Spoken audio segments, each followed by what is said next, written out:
Welcome to the Free from Wall Street podcast, where we share how we have done over $200 million in real estate deals to create, preserve, and pass on generational wealth without the roller coaster ride of the stock market. If you're ready to start investing with purpose, visit freefromwallstreet.com. But for now, let's dive into this episode.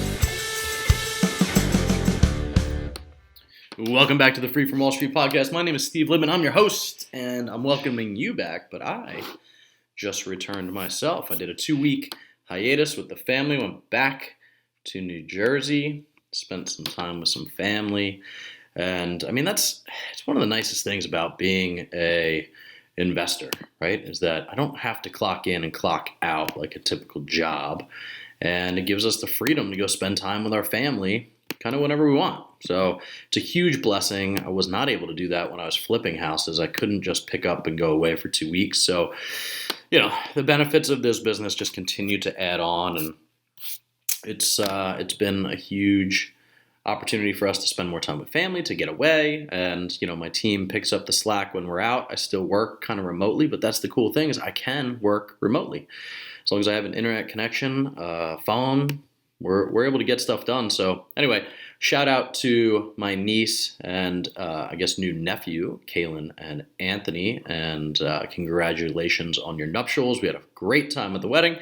Everybody knows Frank. You had a great time. So anyway, we're going to dive right into this episode, how to find real estate syndication deals and understand your options. So, you know, when you first get wind of real estate syndications and you start thinking about potentially actively getting involved in one, you typically have simultaneously a bunch of questions, right? I mean, when I first learned about real estate syndication and we were flipping hundreds of houses and wholesaling hundreds of houses, it didn't resonate with me right away. I was like, well, how do I get involved in these things? Is it safe? What kind of returns can I make?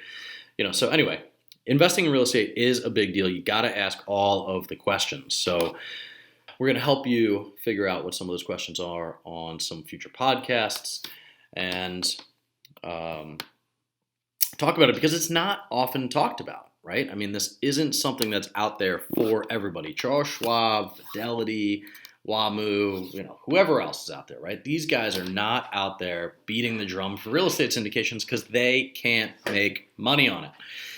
They can only make money on what Fidelity tells them to sell, what WAMU tells them to sell. So, you know, it's a very interesting concept. And once you come across it, because it's not broadly popularized, you don't have the answers to all of these questions at your fingertips.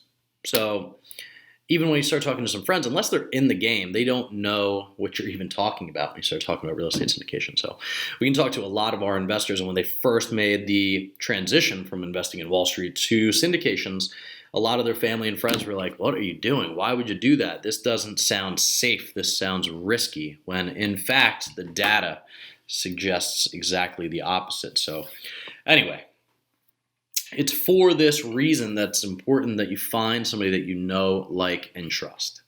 And do plenty of your own research, listen to podcasts like this, read books, go on the internet. You know, really make sure that you're learning about this, because you have worked hard for your money and you are going to invest it somewhere, and you should have as much knowledge as you possibly can surrounding that topic. So we're going to handle 4 big questions today. 1 is, what types of properties can I invest by using a syndication? 2 is, what risky downsides are there? 3, where can I find syndication deals? And then 4, can I invest in syndications online? So we're going to clarify all of these questions for you. Ready? All right, let's dive in. So 1, what are the different types of real estate syndications? So we have done internally multifamily properties and self-storage. They're also available for manufactured homes, development deals, land development, hotels, student housing, warehouses. Pretty much anything under the real estate umbrella can be purchased using a real estate syndication.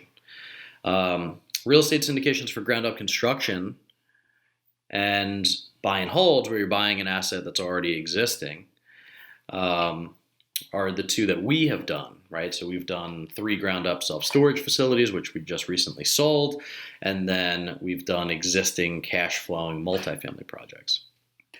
So a good example of a value-add multifamily deal is an apartment complex that units haven't been updated in like 10 years, right? The kitchens are a little bit dated, the carpets are worn, landscaping needs some love. By making these improvements, we can increase the rents, which increases the income to the property and thus the overall value, right? The property that we just purchased, we are going in, we're not spending a ton of money, but about $1,100 a unit to really give this a refresh. And we should get about another $150 per month per unit times 384 units, really increasing the value of that property. So that's the type of syndications that we're doing. So what are the risks? Right? You're no dummy. You know that every investment has some level of risk. Syndications are not immune to risk, right? Now, that being said, we do syndications versus other opportunities because the risk can be significantly mitigated by underwriting, operational expertise, and a couple other factors, right? So we know why we're into the deal, but what are the risks, right? So one of the biggest risks is the execution of the business plan, right? So before you invest in a deal, you're going to get the glossy marketing packages and the sponsors are going to answer the questions. Everybody has lofty goals. The whole goal is to make these things succeed and increase in value. But when the rubber meets the road, the sponsor team needs to be able to execute on that business plan, even in the face of unforeseen circumstances, right?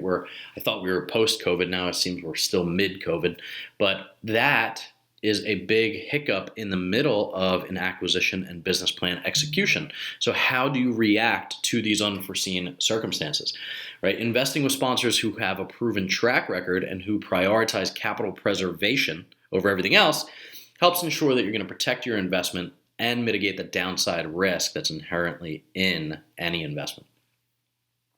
Changing market and economic conditions are always a risk. Nobody can predict what market conditions are going to be at the end of a projected hold time. So, if a project is held for 5 years, check to make sure that the loan term's at least that long. Ideally, longer than 5 years, right? And we're doing a deal right now, it's 5 years.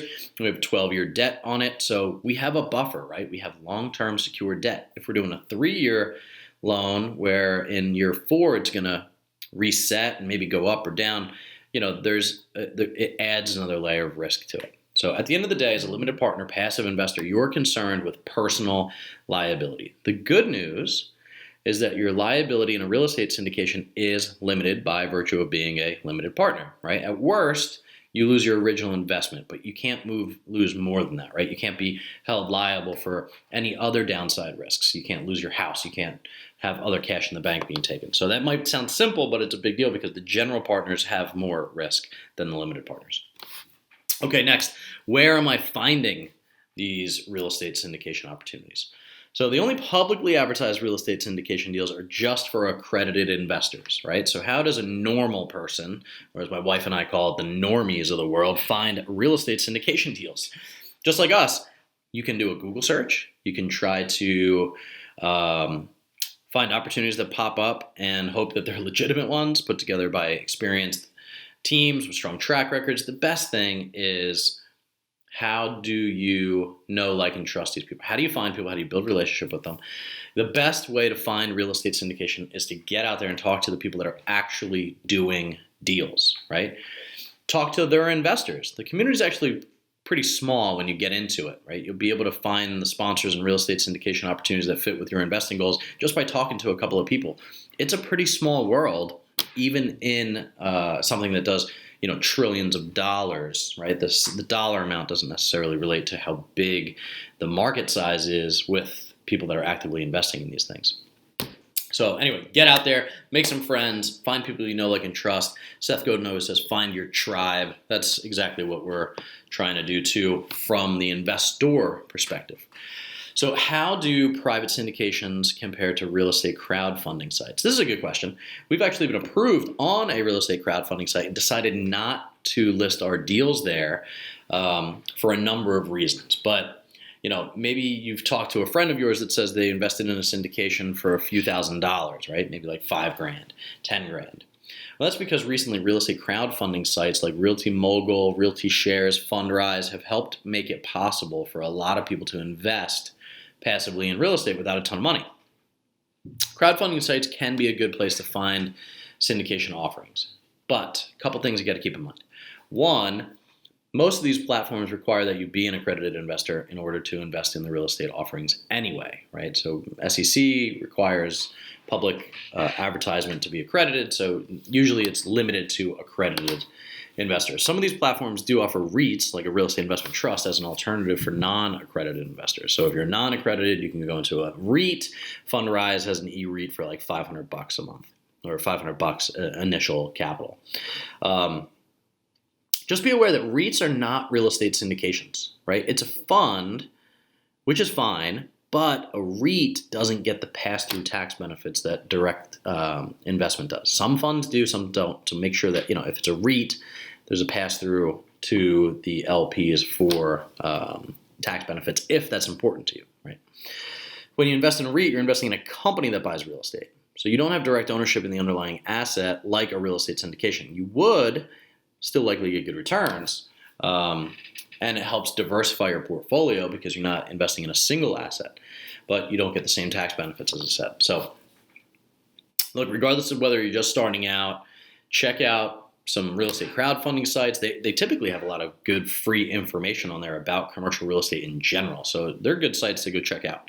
And then, it's important to understand all of the risks. Ask the people that you're going to be investing in, what are the risks, right? Find out what the terminology, figure out what the options are. How do you find a deal that best fits your goals and your investing style, right? Real estate and syndications aren't for everybody, but they can be a fabulous addition to anybody's portfolio if they know what it is and have been involved in it. So good. So that's all I really have for today. Now that you know more about how to find and passively invest in real estate, there is one more checkbox that you got to check, one less barrier to entry.